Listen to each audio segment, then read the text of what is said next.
What if the moon just vanished and Jupiter took its place? Or Mars? Would Earth survive? Would we have rings? Or would we get crushed in days? Let's replace the moon with each planet and see what happens. First up, Mercury. Small, rocky, slightly bigger than our moon. At first, not much changes. Tides shift a little. Nights are brighter, but Earth is mostly fine. Boring start. Now, Mars. About twice as massive. Gravity pulls stronger. Tides go wild.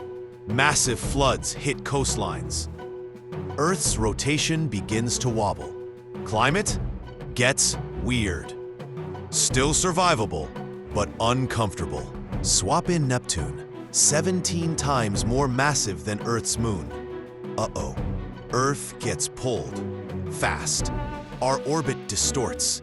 Seasons go haywire. The moon's no longer a calming friend. It's a blue monster, destabilizing everything. Uranus shows up, spinning on its side like a confused top. Earth's tides get insane. Ice caps melt, sea levels spike, tectonic plates crack. The moon's glow is now a full-blown threat. Saturn takes the stage, beautiful but deadly. Rings shimmer across the sky, but the planet's gravity stretches Earth. Earth's orbit starts spiraling. Earthquakes, volcanoes. Oh, and those rings? They rain debris. Jupiter, the king. Over 300 times the mass of Earth's moon. It doesn't orbit Earth.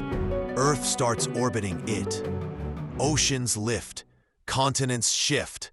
Earth spirals inward. And boom, game over.